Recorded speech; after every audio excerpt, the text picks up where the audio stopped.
Folks, there's very few funny stories in this battle, as any battle, but especially this one. But one of them is that there was a federal officer in downtown Franklin, and he heard a piano playing at a house. And he went up to that house, a lady was playing the piano. And he politely, not crude or crass, but politely asked the lady if she knew a song, Just Before the Battle, Mother. How many of you heard that song? Many of you. And she knew it. She started playing Just Before the Battle, Mother. Then the battle started. And he ran off to the battle, and on the retreat from Nashville 2 weeks later or so, he stopped by that lady's house and he politely asked her if she would complete that song. Now, I'm not a rocket scientist. I have average intelligence, high intuition, and high common sense. But I just got a feeling that man had more on his mind than her completing that song. Because he married her.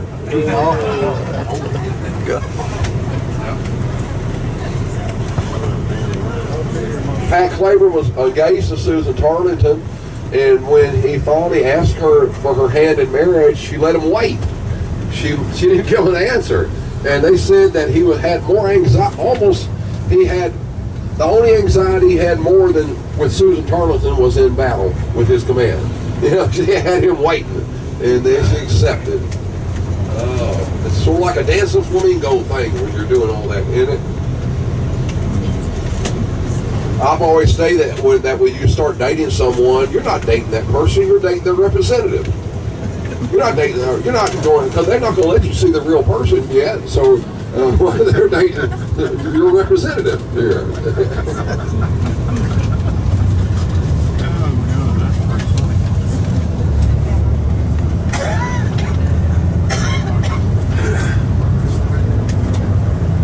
I'm going to take you to the eastern flank.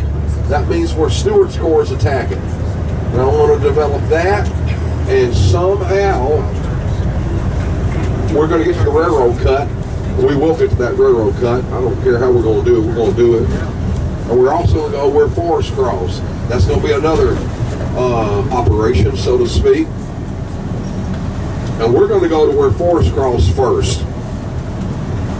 We're going to have to make a little walk, not a hard one, like up a hill, like in Spring Hill. We're going to have the bus stop, and we'll unboard, and you'll follow me to that bluff. There's an old house there called Riverview. Andrew Jackson planted these cedar trees, and they found a cannonball in an old red oak tree about 12 years ago right by that home. If anybody says anything to us, you send them to me, and I will take the heat. And I'll blame Brian for everything.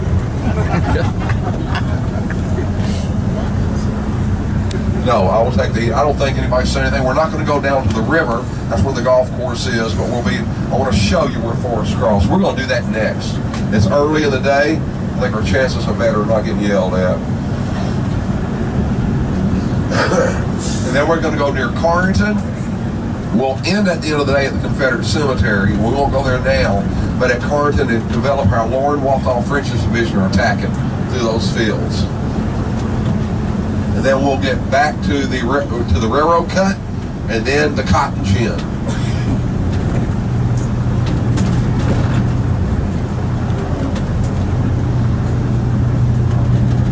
The 6th Ohio section by the cotton gin, they had a mule with them by the name of M-A-Y-M-E, Mamie, and it had a straw hat on. The ears went through the hat, and it was taught to lie down in battle.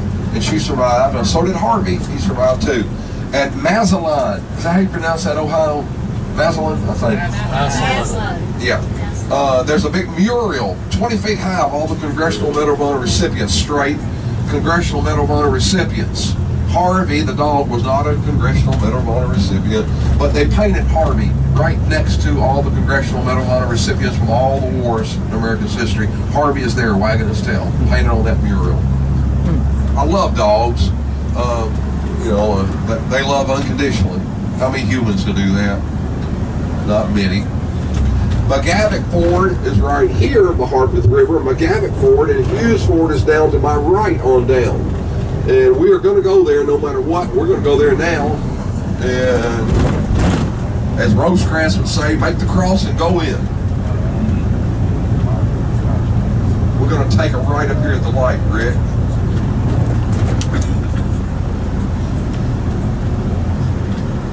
Now, when we park, Rick, and we're going to unboard, I don't think you're going to be able to stay there. So I guess maybe you just do a circle and go back around, whatever, and then come back where I'll show you when we get there. A little logistics going on here for the first time. That's the way it goes.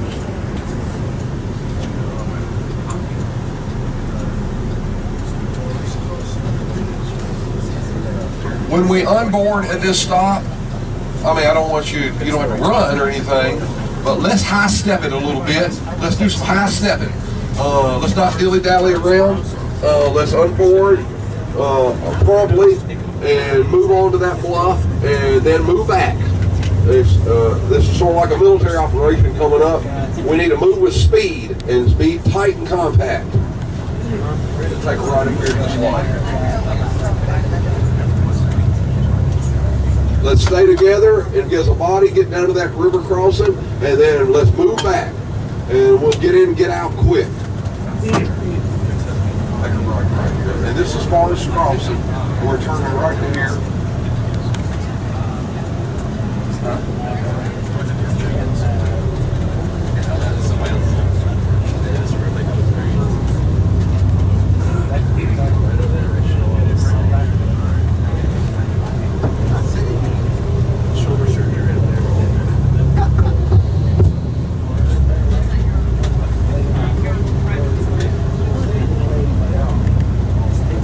This is right, the river's right below us. They found a cannonball in one of these red oak trees. It was here during the battle. The Federal Cavalry under Wilson, not the whole Cavalry Corps, was in that area back here. They're not on the bluffs. And this is Hughes Ford. That's on your map, the very right corner. And this is where Red Jackson's division, Ross's Texans, and Armstrong's Mississippian crossed. If the Federals knew they were coming, wouldn't you be on this bluff? We're going to walk down there in a moment. No, they were way back there. They crossed. Forrest moved out in this area and pushed the Confederates back. Why? Relic hunters. They tell me everything because they know I won't rip them off. And I'm a relic hunter too, but they trust me. Ringtail sharps are found out there. That's Confederate. They went all the way, Murfreesboro Road, or you know, close to the interstates, that way. It went about 3/4 of the way out there fighting. And then the Federals flanked them, got on their right. Forrest, what happened there? Forrest had to fall back, and they finally crossed the river, but he only had one division of his cavalry corps here. Whereas Buford's on Stuart's corps right, and Chalmers is to the west, where Kimball's division is located. And so that we can own. The debate is forever. Could Forrest have got behind the Federals? We'll never know. Psychologically, well, that'd have been a hell of a thing. But I'd love to see all of Wilson's cavalry corps here and all Forrest's cavalry corps here. That would have been one hell of a cavalry fight. And what Forrest had done to them all the way up here, but we'll never know. Some say, no, Forrest couldn't have done this. Well, he did do this, but with one division. We'll never know. But I want to show you where he crossed right down here because we need to move sort of quick. Guide on your right, right down there. That's where Forrest crossed with Jackson's division. Right here. No one's ever been here, have you? Not even Maurice. He's been here many a time.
in other air times, about March 25th, 63, he knew Franklin, and if you're my scout, Doug, and you tell me we can cross this river, we can cross it. If we can't, then we don't pay for you, Doug. You better give me the right damned information.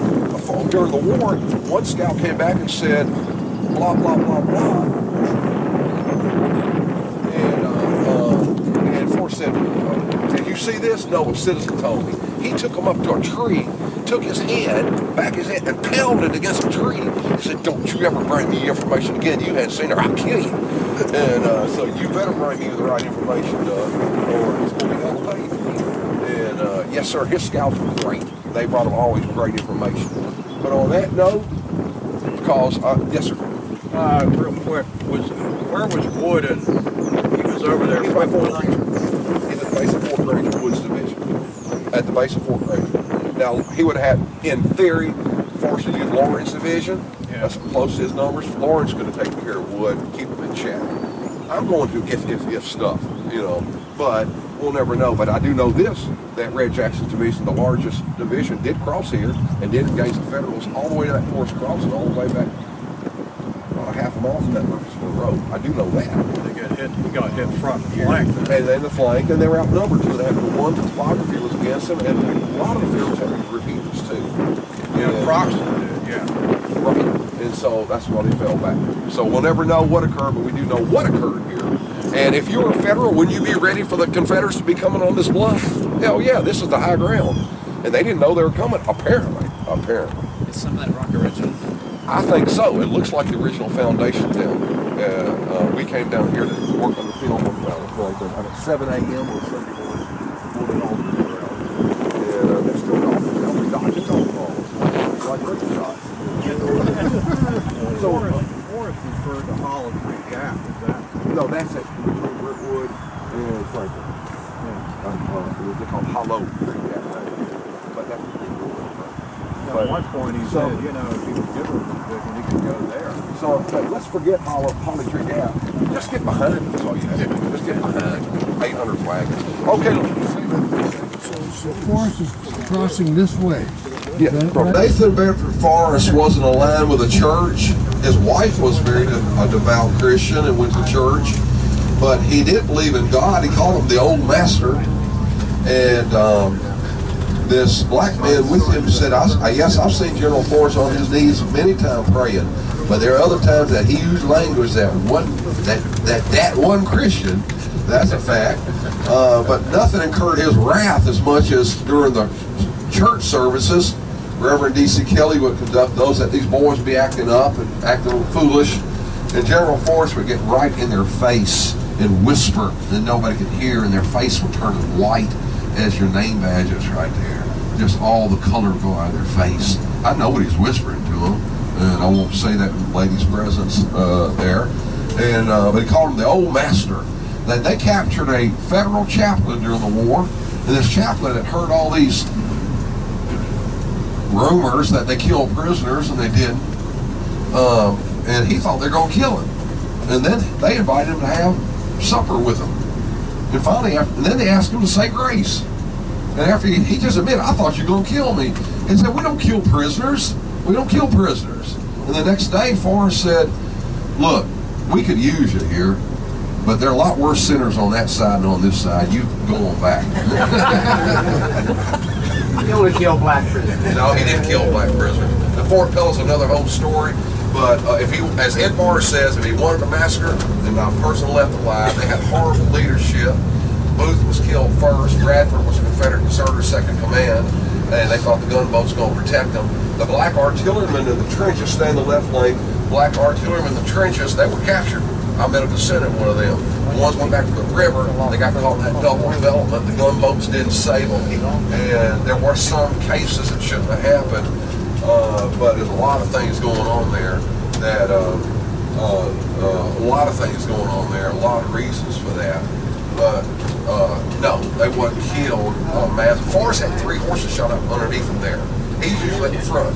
That third horse fell on him and took a terrible concussion, whatever, his body. And when he got up, the orders were, don't stop fighting until the flag goes down. And he got up there and stopped it.